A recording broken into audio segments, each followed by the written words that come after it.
From fiends to creepy scenes of eeriness and gore. Unearthly moans from rattling bones behind each creaking door. It's more than boo that'll frighten you. I long to hear your cries. You won't survive the tale that I've so ghoulishly devised. Dark and haunted, these undaunted tales from the Crypt.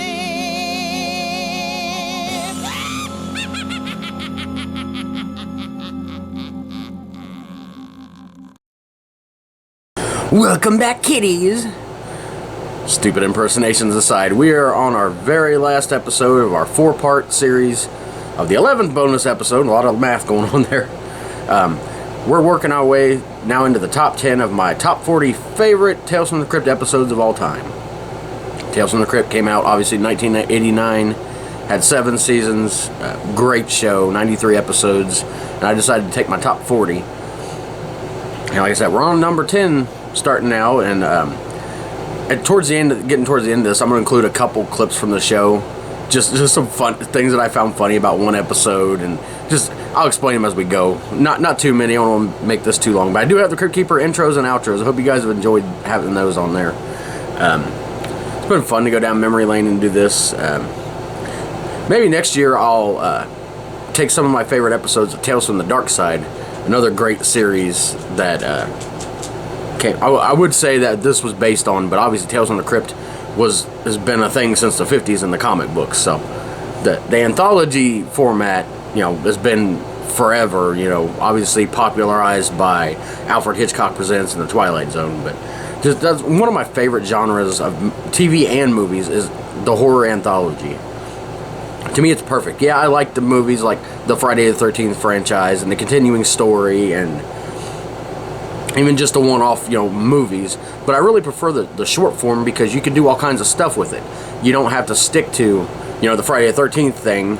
You've got Jason in a mask, and I'm not saying it's boring, but on a TV show, which I'm looking forward to the actual, TV show that's behind that coming soon.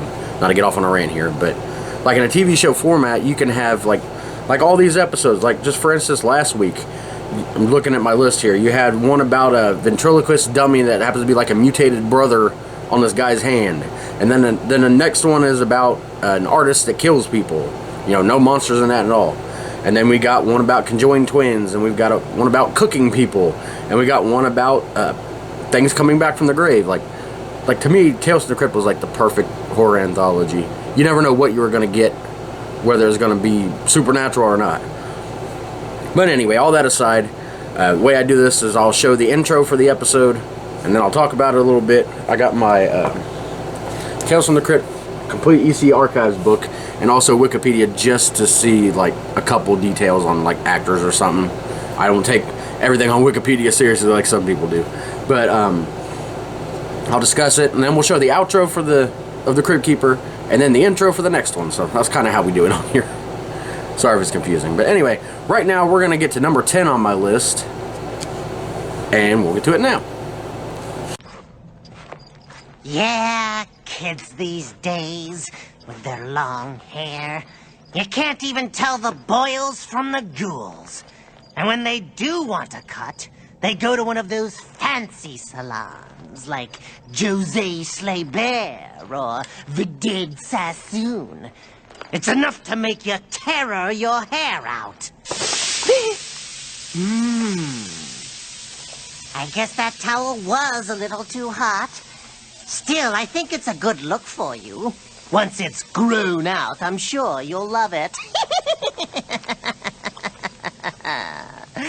Which brings to mind the young men in tonight's tale. They're about to try a new scare style as well, in a delightful little dye job I call Doctor of Horror.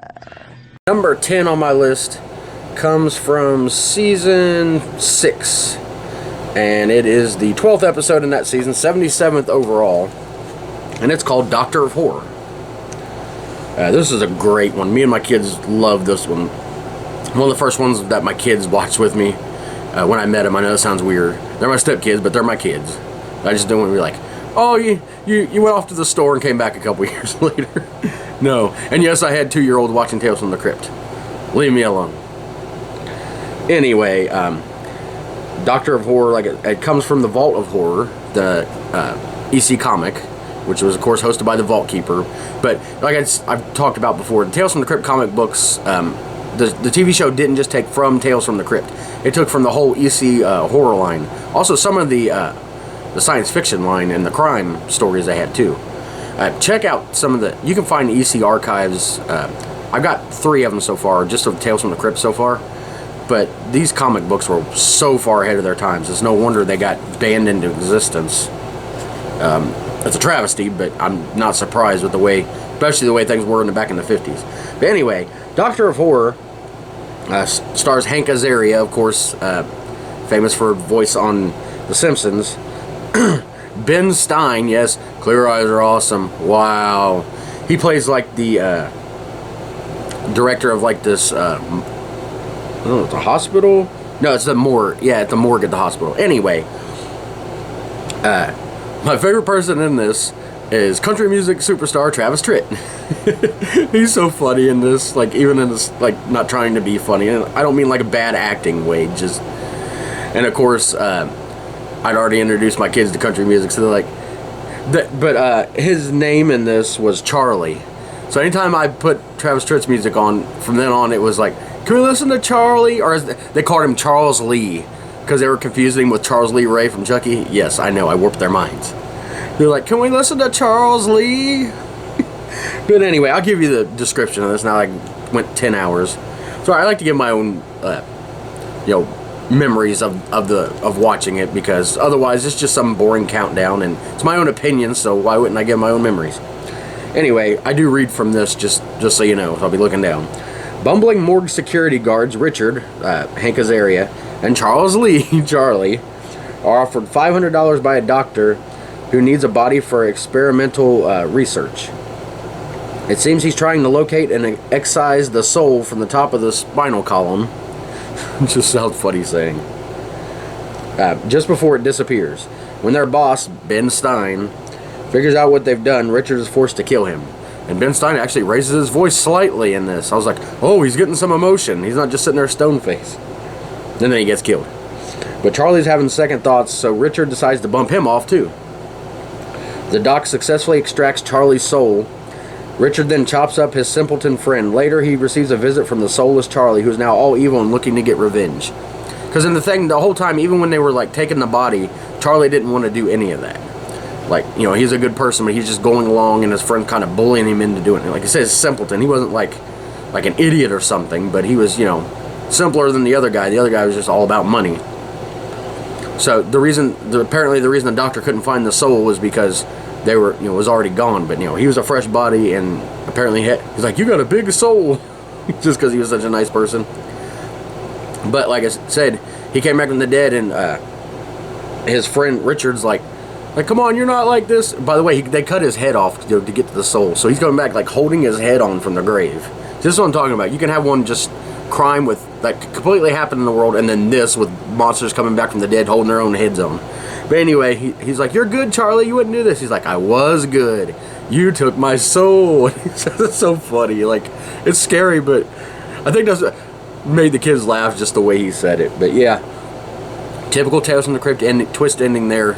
They got the doctor, by the way, he killed I don't know if I mentioned it, yeah, but Richard killed the doctor, which was stupid because that was how he's getting money.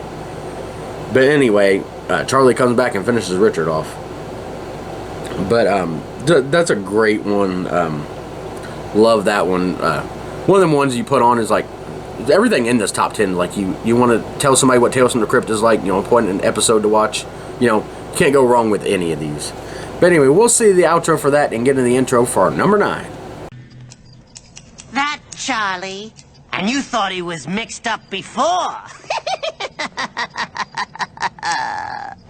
As a matter of fact, I just got a card from Charlie. He went on to open a chain of private clubs for dismembers only. Oh, Oh, and Richard went into medicine, specializing in intensive scare. So, I've got a free chair. How about a little trim? I promise I won't take off too much. Shave and a haircut, 2 bits.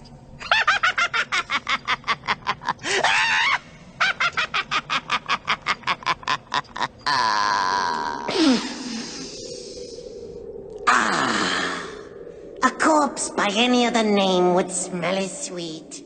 Unless, of course, it isn't dead yet.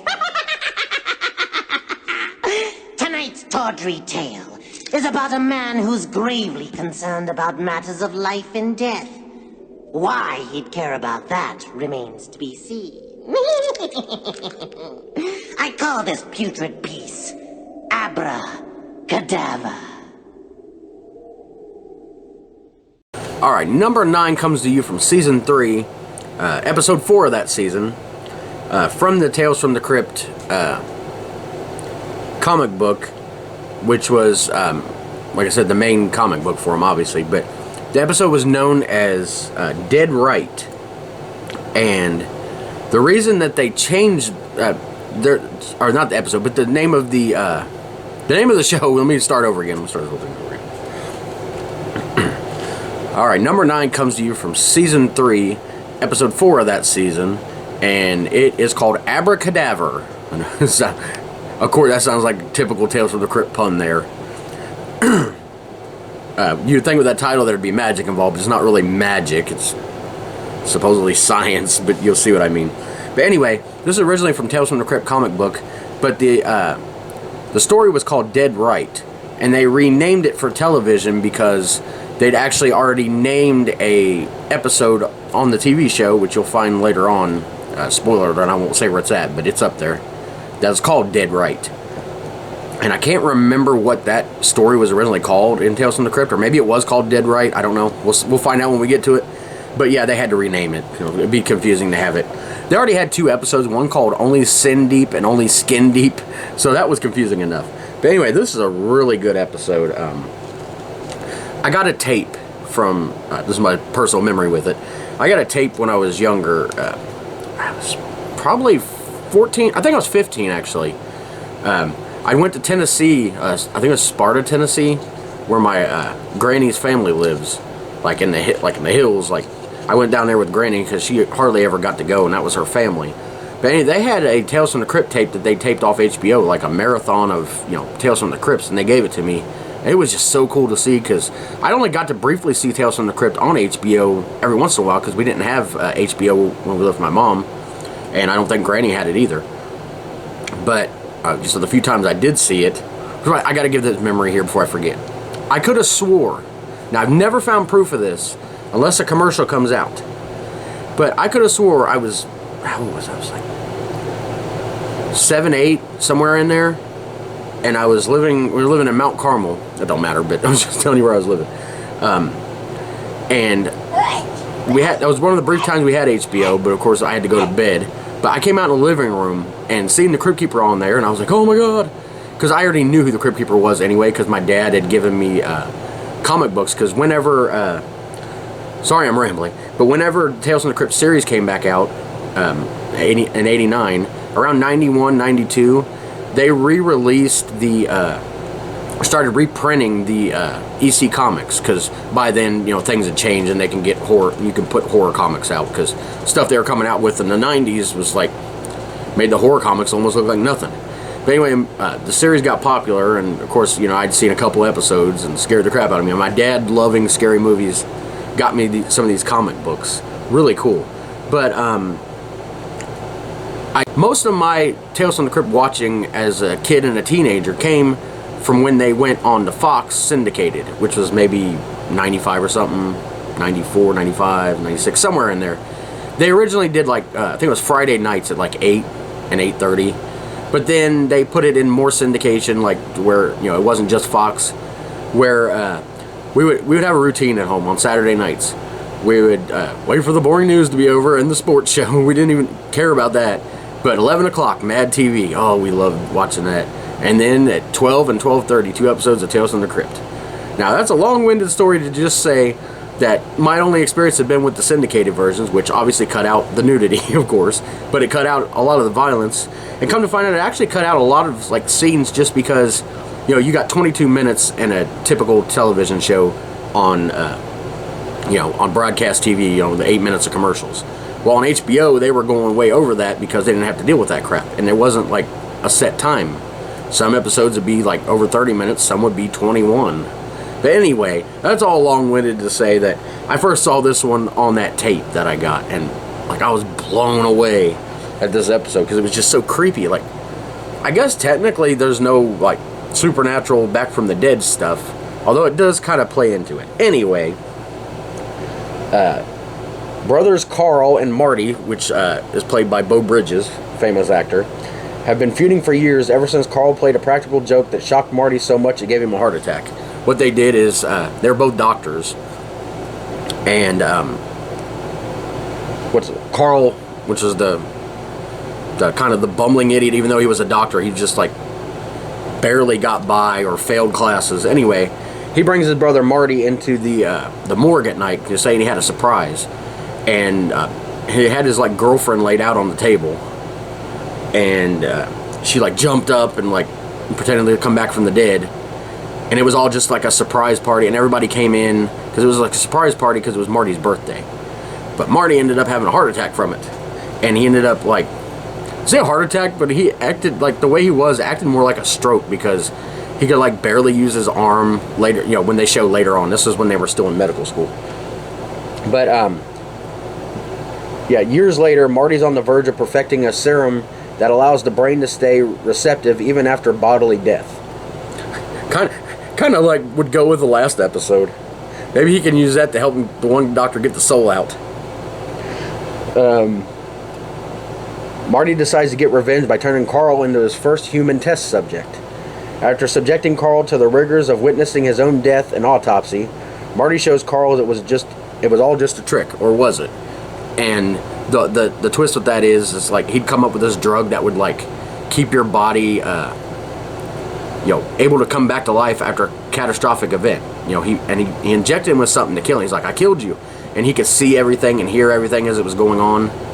And it was all just like an experiment. And the guy wakes up, his brother wakes up, and like, you know, you think it's going to be a happy ending because, you know, you got me, you know, it's what I deserved. And because I should mention, by this time, the brother that barely could get through med school is now like the chief of the whole hospital, where this guy's like working, his brother that was like smart until his like career was ruined by that practical joke was like in the basement doing research and was about to be thrown out.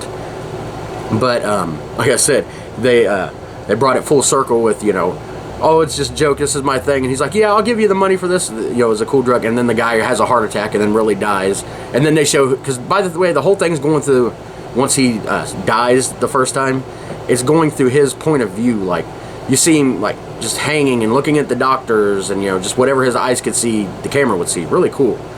But at the end, when he really dies, it goes back to that. And one of the things that was in it is like his brother tells him as he's laying there supposedly dead at first, he's like don't worry, the sense of feeling is one of the first thing to go.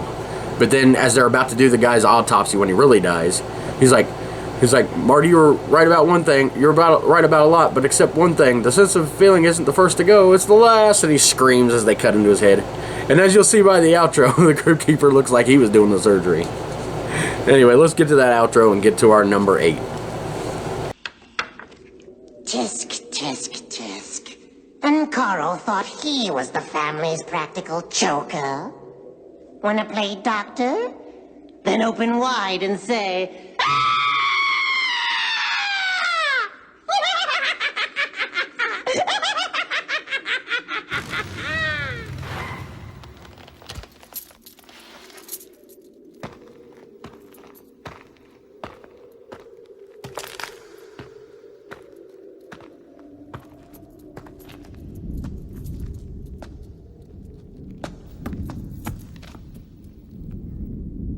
Good evening, felons.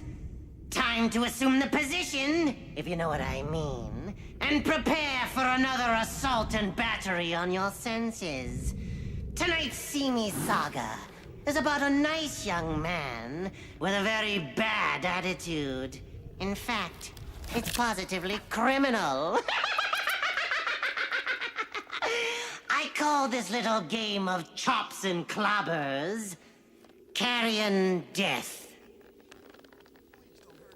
Alright, number 8 is from also season 3, episode number 2. It's called Carrion Death.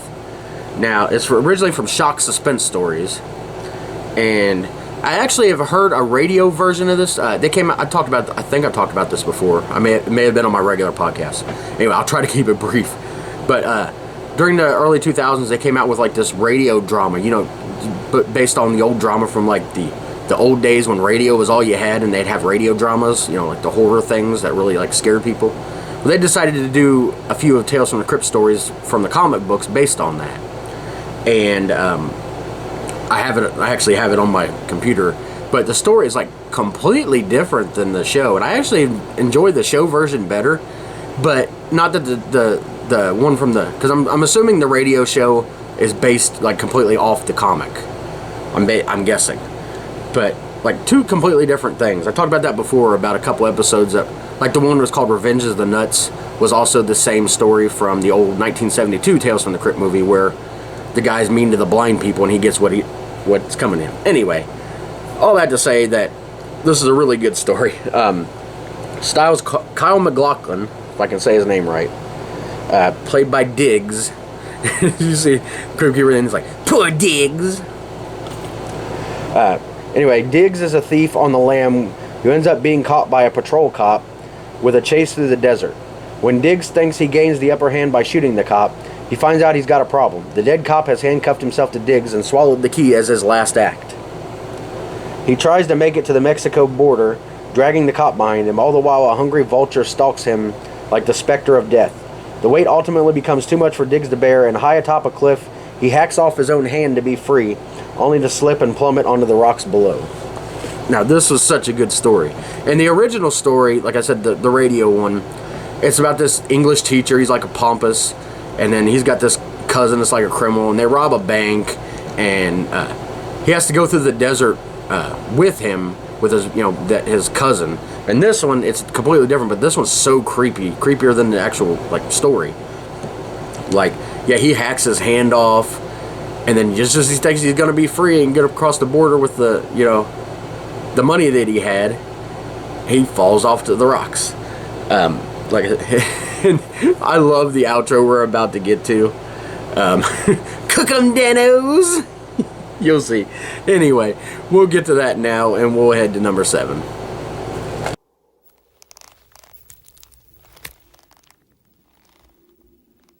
Poor Diggs. Here today, leftovers tomorrow. Boy, talk about flipping someone the bird. Personally, I'm with the buzzards. Except I like my meat a little more well done. Cook 'em, Dano.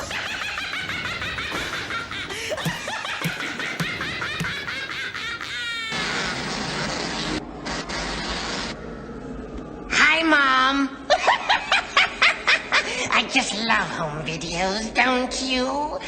Especially when the home is haunted. Tonight's twisted tale, my dear couch potatoes, is filed under T for television. Or should that be terror?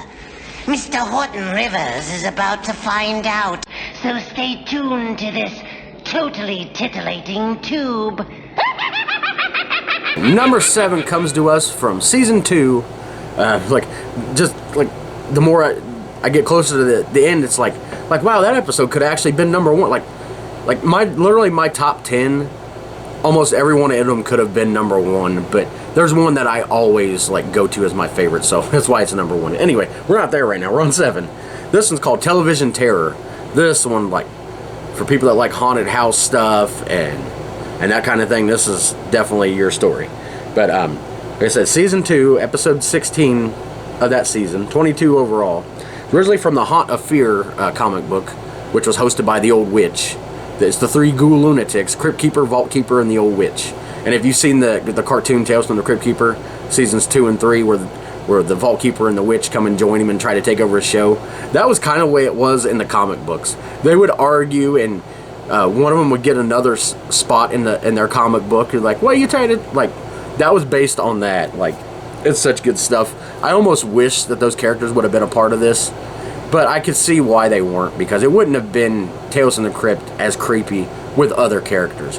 I still would love to someday see, I don't know if Kevin Yeager's still making puppets, but I would love to see a Vault Keeper and an old witch puppet, just with Crypt Keeper talking. It was just like 2 minutes or something. It would be amazing. Anyway, Television Terror. Great episode.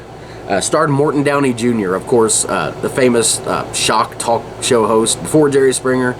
But I really can't compare him to Jerry Springer. That's the content of Springer's show was shocking, not what Springer did. This guy was always trying to piss people off. The prototypical like television radio host that just is an asshole to everybody. No other way to put it. But he's perfect in this role. He literally played himself, basically, just not his his actual character, just the same person, basically.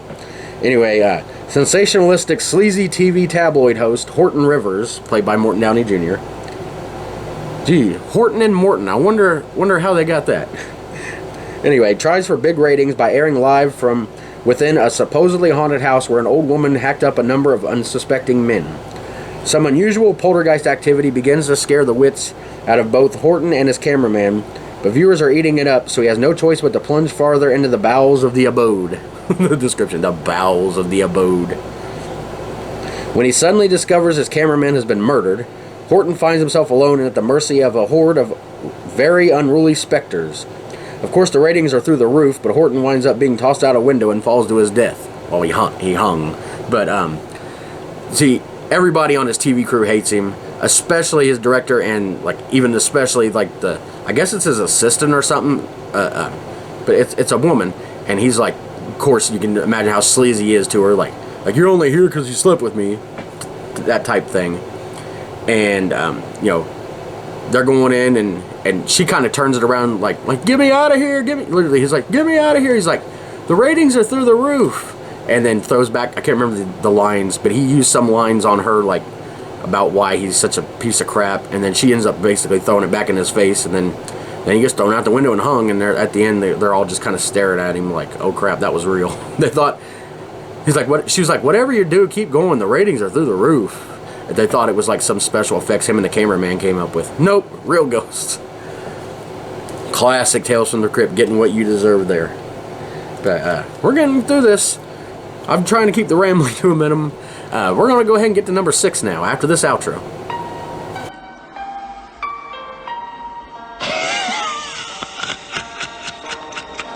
Oh, that Horton. He's a real swinger. He hangs out at all the right places.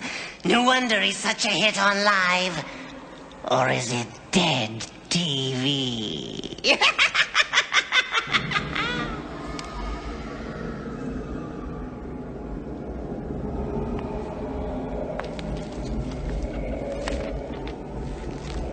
Oops. Looks like you caught the old Crypt Keeper checking out one of his ghouly magazines. Which gives you a little hint about tonight's bedtime story.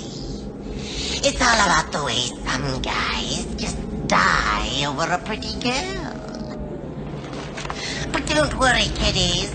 If it starts to reek a little of rotted romance, I think the title of our nasty narrative makes no bones about where its heart is really at. I call it The Thing from the Grave. Alright, number 6 also comes from season 2.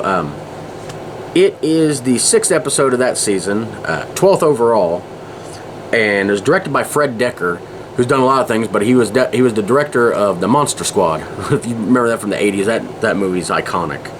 But perfect episode for him to do, because The Thing from the Grave is what it says it is. I forgot to turn to the page here. But this is like the classic, like I said, all these on and be like this is Tales from the Crypt. Well, this definitely is. And I've actually read this story. It's some Tales from the Crypt comic book. And, let's see. It stars Miguel Ferrer as a jerk character. Imagine that. I don't think he was a real jerk in real life, but he played a good one.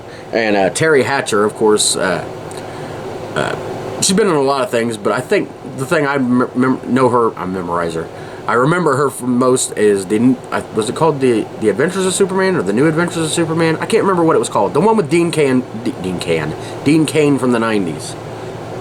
She played Lois Lane in that.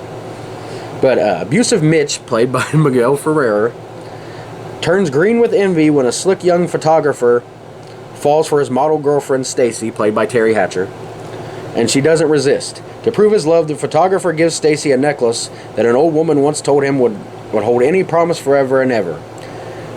And Mitch kills the photographer and ties Stacy up in bed, planning to kill her. But Stacy's man rises from the grave just in time to prove that true love never dies. It just becomes zombified. And the promise was that no matter what happens, if she's in trouble, he'll be there for her. Well, even from the grave. Like, that's, prototypical. Like, if you really wanted to put on one that explained Tales from the Crypt, like, no matter what your favorite is, that one would be it, Piece of crap, abusive guy, kills somebody, trying to kill another woman. Some guy comes back from the grave and kills him, and the woman is free. Sucks that the guy had to die, but that's the bread and butter of Tales from the Crypt right there. I guess the only complaint that keeps it from number one for me is just not too much of a story there. They meet in the studio, and then they go to the guy's apartment, and then but then again, it's only a small one, and I'm not trying to give I'm not making critiques. I'm just saying that's probably why it's not number one, even though I said such great things about it. But we're gonna get to the outro to that, and we finally made it to the top 5. We're gonna go to Wasn't that romantic? Blah! I would have called tonight's fear fable a boy meets ghoul story. Except the boy was the ghoul this time, right, kiddies? Which leaves poor little Stacy fresh out of boyfriends. Oh well, I'm sure she'll dig one up somewhere.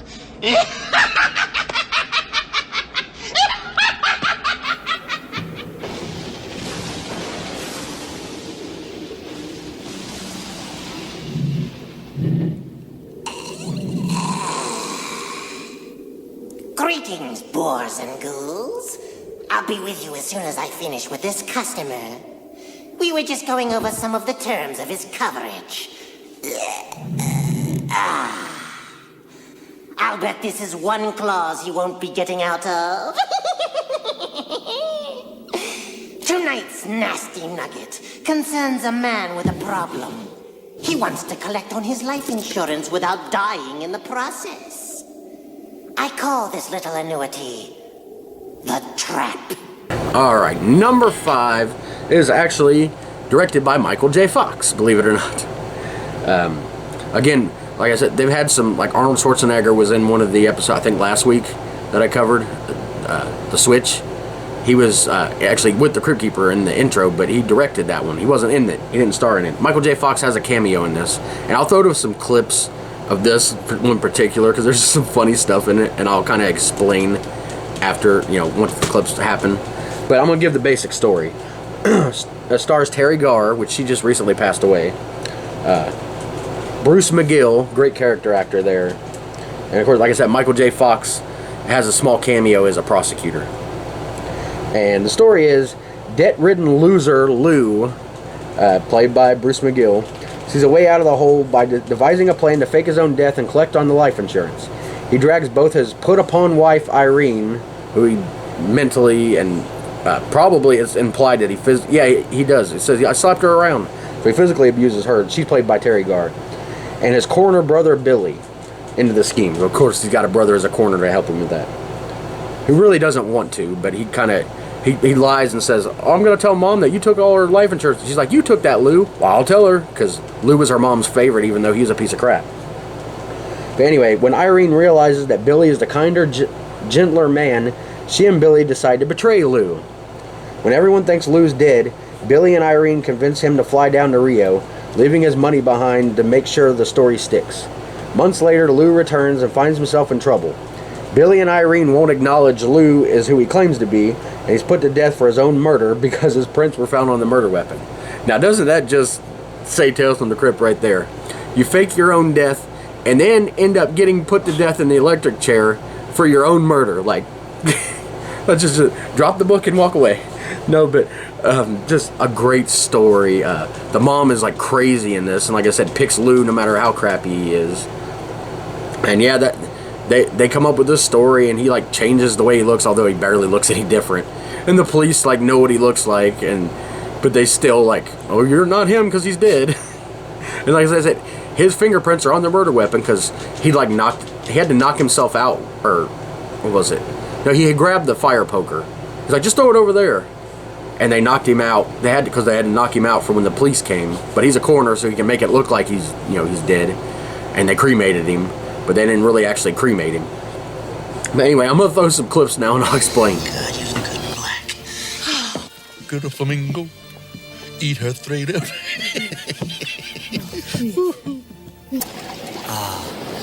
It's another beautiful sunset, is it not? Yeah. Yeah. It's nice. Here's your usual, Senor Smith. It was another beautiful sunset, was it not? Yeah. The number you have reached has been disconnected. Another beautiful sunset, eh, Senor Smith? Just shut the fuck up! Of course I know this man. His name is Smith. Senor Smith. We have watched many beautiful sunsets together. It's a fucking waiter. And you, Paloma, Mother Paloma, do you see your son Lou in this courtroom today? Yeah. There he is. There's Lou. All right, here comes the cavalry. And who am I, ma'am? You're my son Lou. And who are you? I am Eleanor Roosevelt. Ladies and gentlemen of the jury. Before you meet your maker, Mr. Smith, do you have any last words? I'm Lou Paloma. Blow me.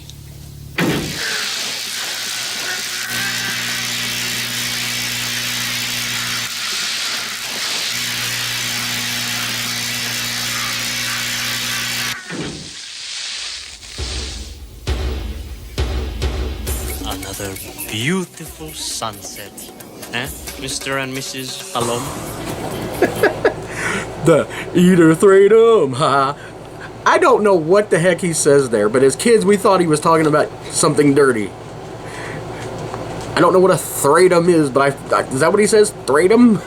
No, but we found that so hilarious. We would just go walking to the park or something. Eater thradum, ha. Like we thought we were getting away with something. I don't even know if he's actually saying words. But anyway, the another beautiful sunset just goes on and on. He's like, and by the end he's so pissed because his wife won't answer his call because they're moving on without him. They'd already he's gone. If he comes back, he's gonna get charged for murder. And they're like, he's like, "Argh!" And at the end, of course, they're there in the same place and another beautiful sunset. And then the crazy mom, who are you? Or who is he? That's my son Lou. And who am I? You're my son Lou, and I'm Eleanor Roosevelt. And then, and at the end, I'm Lou Paloma. Blow me. There's just so much funny about that. Like, it is like creepy and scary, but it's just like so many memories in this. Like I said, I had to put those in there. But a great story. We'll go on to number 4 now. Poor Lou. I bet he wished now that he'd gone for the term life. Even a life term would have been an improvement. Although you gotta admit, he's never looked so juiced about his future. So what do you say? Can I interest you in a policy? The benefits are great, but the screamiums will kill ya.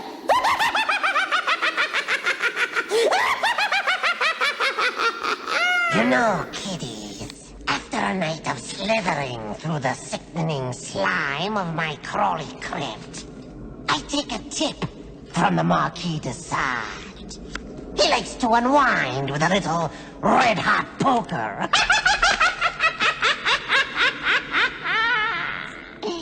Tonight's tale from my collection of terror tomes is about a couple of real sharpies who'll do anything for a stab at the jackpot.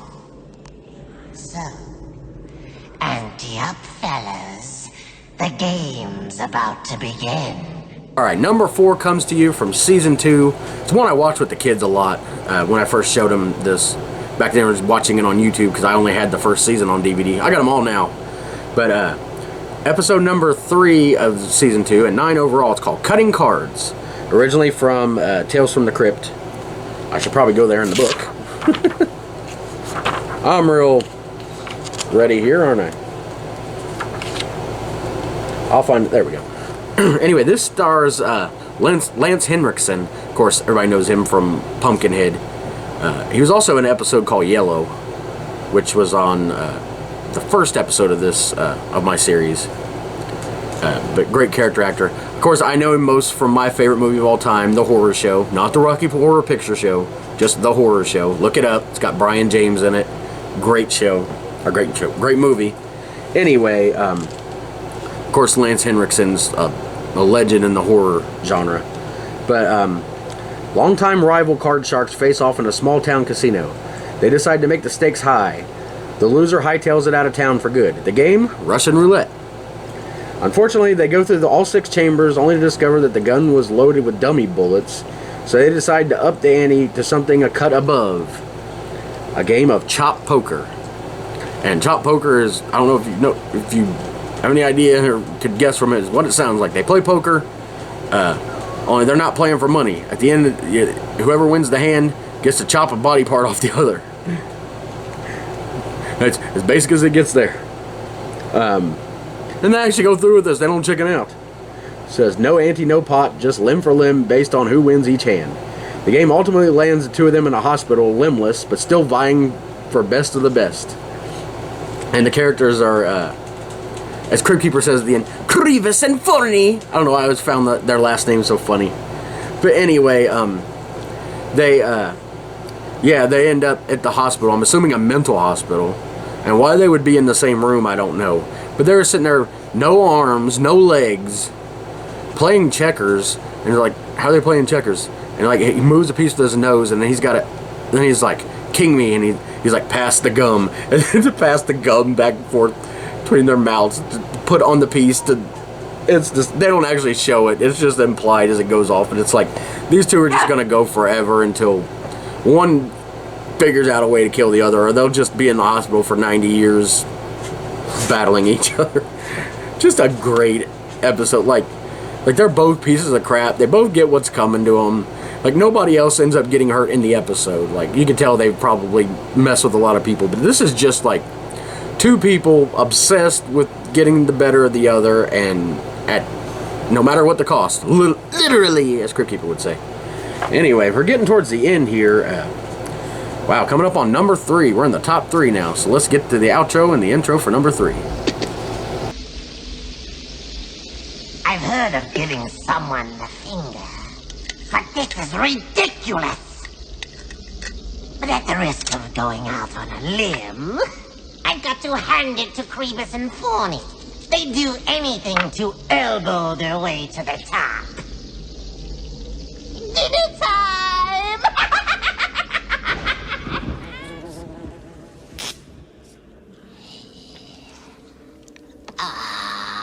Poor little fellas. When I think of their childhood, all those cute little maggots. Our story is about a man with nobler ambitions. He likes to kill human pests, and he does it in front of an audience. Now that's entertainment. So hang on to your hats, kiddies, this one's a real shocker. Episode number 3 is actually the very first episode of Tales from the Crypt. It is called The Man Who Was Death. Great episode. It's originally from the Crypt of Terror. I mean, like, Tales from the Crypt of Terror, why did they... the Tales from the Crypt comic book was originally called The Crypt of Terror. And then, I can't remember why. It had something, I can't remember why, but they changed it to Tales from the Crypt. But anyway, directed by Walter Hill, one of the 5 original big-name directors that were on the Tales from the Crypt project. It was starring William Sadler, which, of course, very famous actor. He played this part great. It says Sadler stars as Niles Talbot, a country boy who came to the big city as an electrician and ended up as a state executioner. However, the death penalty is repealed and he's suddenly unemployed. His desire to see murderers come to justice turns into a full-time hobby when he begins to stalk criminals who escape through cracks in the system and offs them in various shocking ways. He finds himself on the other end of the law and in the hot seat, though, when the cops follow his trail and the death penalty is reinstated just in time to give him the hottest seat in the house at his own electrocution. And a lot with this episode. First, it's told in like he's talking to the camera, like telling the story, which is different. I don't think any other Tales from the Crypt episode had that. Well, something from ESPN, obviously. Hey, we're like ESPN now. We got commercials on here too. NFL Red Zone crap. Anyway, back to this after that commercial. Yeah, he talks to the camera and he's like, he just talks the whole time like I heard that it's just a quick jolt and you don't feel nothing. I'd hate to think that's true. I'd like to think that they suffered, and you kind of two minds. Like yeah, he wants to see criminals punished, but you obviously can't take the law in your own hands, and you definitely can't go around electrocuting people when they cut off the death penalty. Like I said, they literally reinstated just in time to put him in it. And one of his big things is he was like, they all go screaming and crying, saying the governor's going to call. I wouldn't be like that. And literally, the governor's going to call.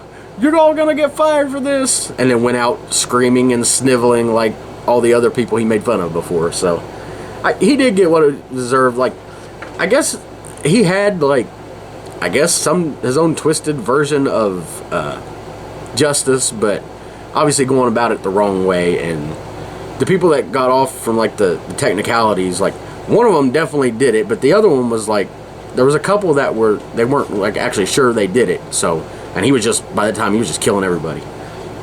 But a great episode, really a longer one, and like I said, he talks to the camera the whole time. It's something completely different. And then you hear his voice after he's dead, like as he's sitting in the chair dead. He's like, "Governor's gonna call." Yeah, sure he will. But we're gonna get to number 2 right now after this outro. God, what a revolting development. And what a switch for poor Talbot. It just goes to show you what happens when you get too caught up in your work.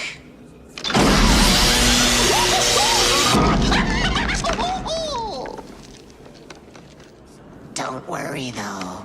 I'm sure he never knew what hit him. So remember, boys and girls, safety first.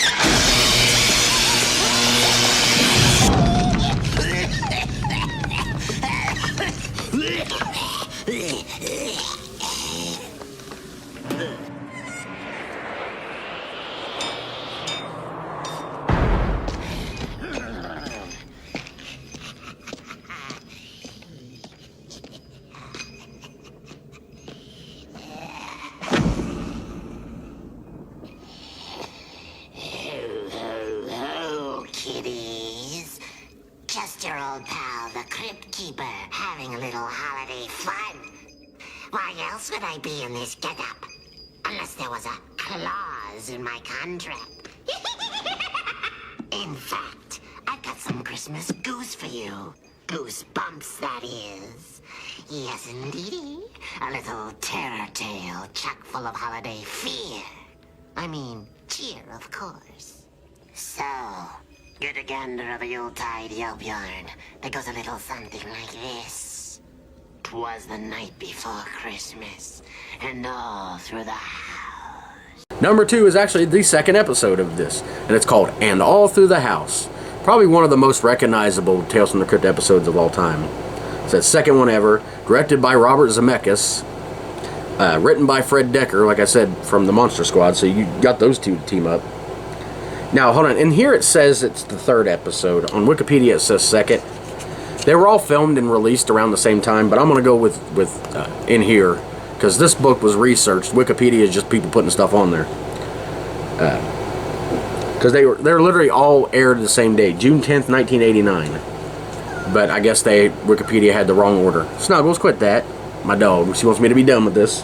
And I'm sure you do too, kitties.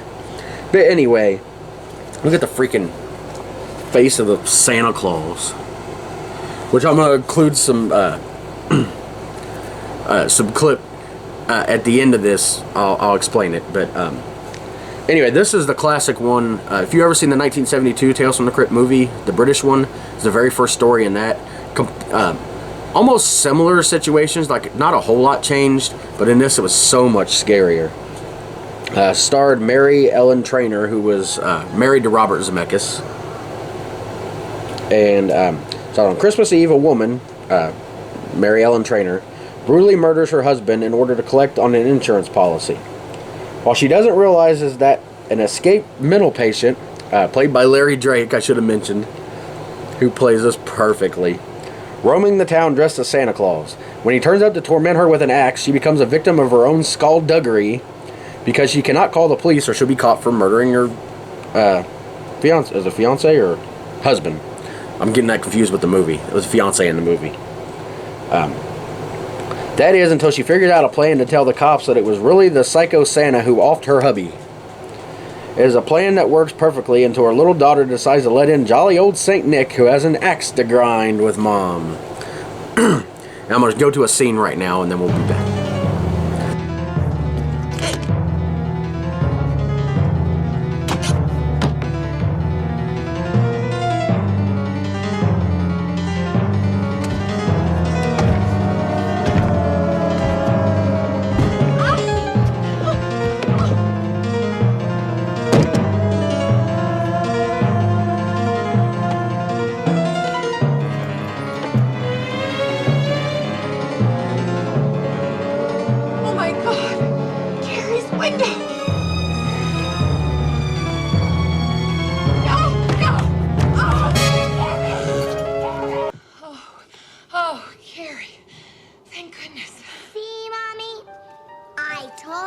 Santa would come, and he didn't even have to come down the chimney.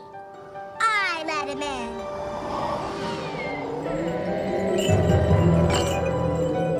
No! No! Ah! Ah! No! No! Naughty or nice?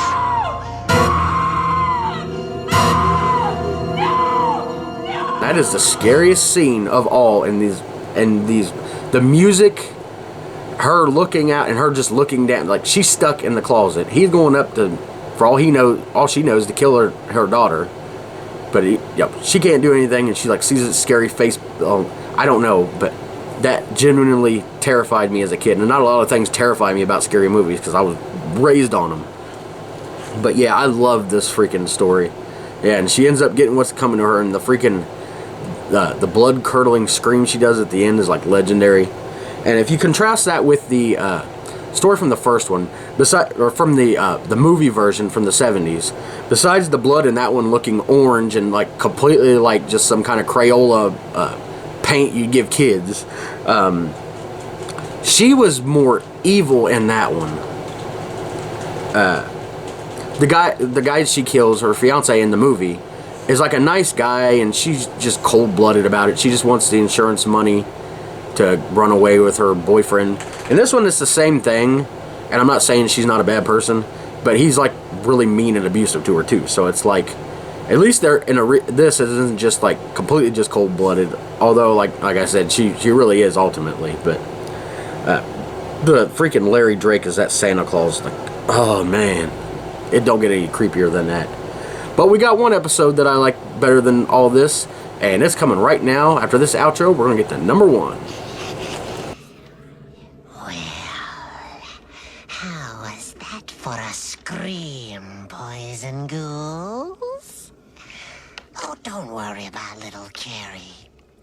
This particular Santa preferred older women. In pieces, that is. Well, it just goes to show ya. Be very careful what you ask for Christmas. You might just get it.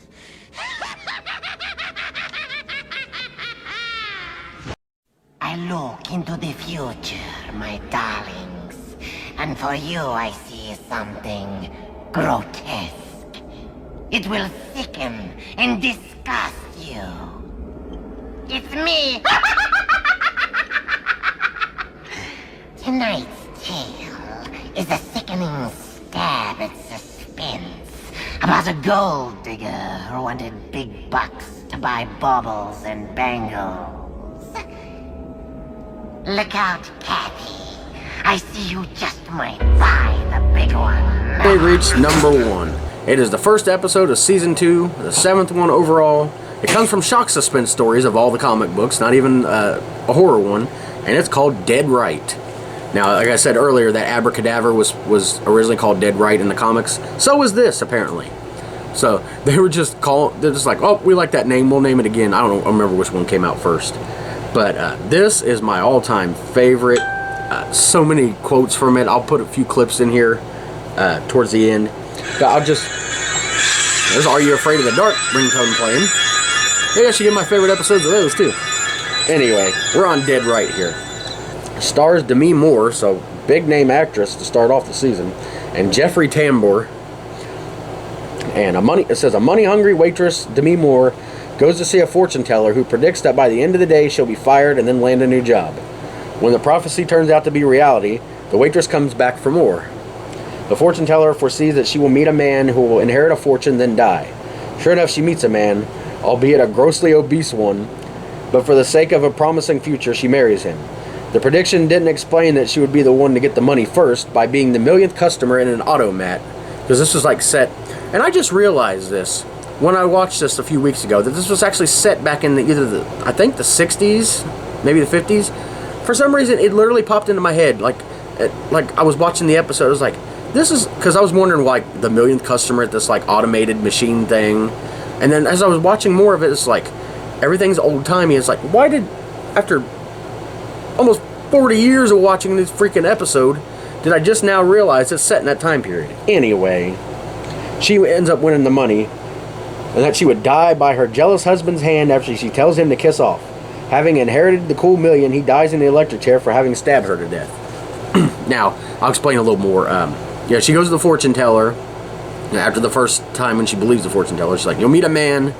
And then she sees him, he's like, oh, I'm not going anything to do with him. But she's like, that can't be him. It's like, the fortune teller's like, it is. And whenever, he's going to inherit a large sum of money and then die in a horrible way. Well, she left out some of the fine details, like the fact, because she only marries him when she knows for sure that she's going to get the money. And the way she confirms that is like, it's like, you got any rich family? He's like, oh, I got this uncle that owns this factory and he's loaded, but he lives somewhere else. And she's like, oh, that's enough for me. And then later on, they're laying in bed and he's trying to do stuff, and she's like, ugh, because this guy's like the makeup they use on him and the bodysuit's horrifying. She's like, you ever heard of that rich uncle of yours? And he's like, no, why would I? He's got family. And she's like, family? You didn't tell me? And goes all crazy. Well, and she goes back to the fortune teller. It's like, you were wrong with everything. She's like, nope, it will happen. Trotsky says so. Her dog, Trotsky. I'll leave a clip of that, her saying that. Have an animal cracker. Trotsky squares by him.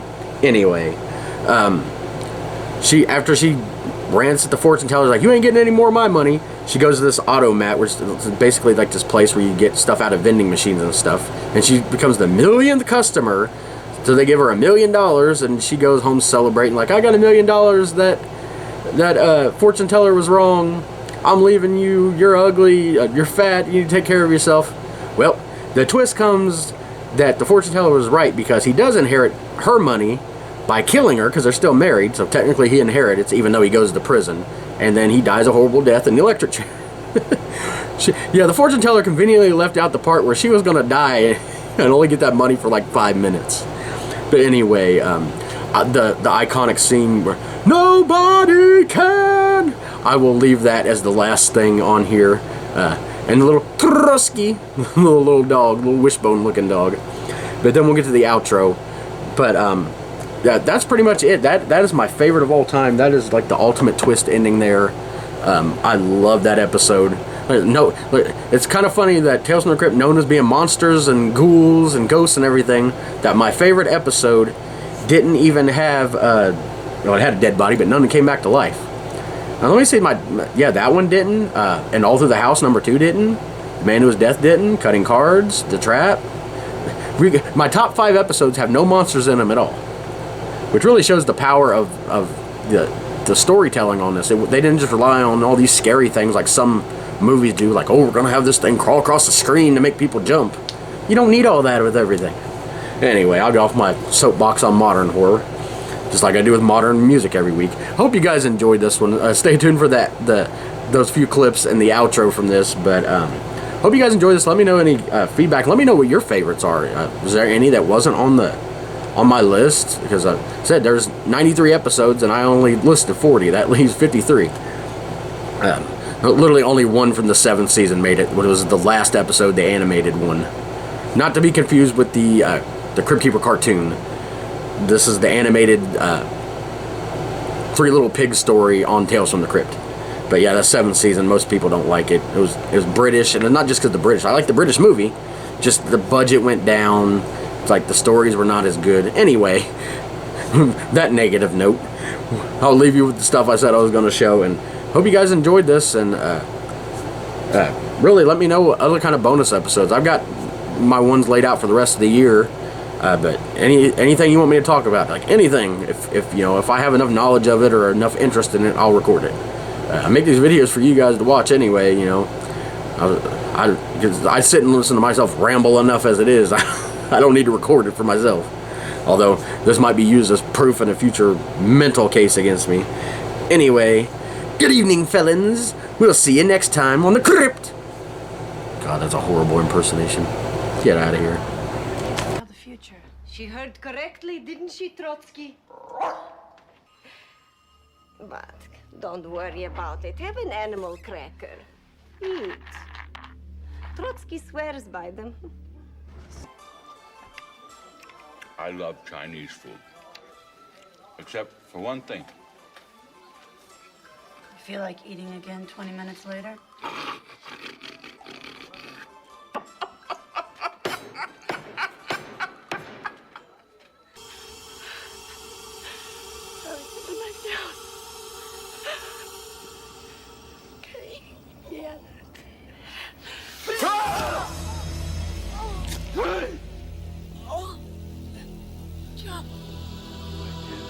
Nobody can.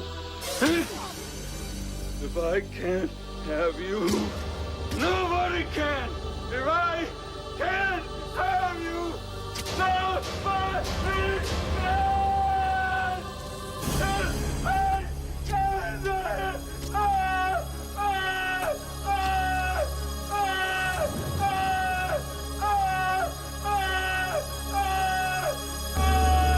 He did buy the big one. And that Charlie, what a cut-up. Still, he wasn't sad in the end. You see, when Charlie got his just desserts, he requested seconds. And now, I predict the future. Next week, you'll be in the same time, same place, same station, for another hideous, hateful haul of horror.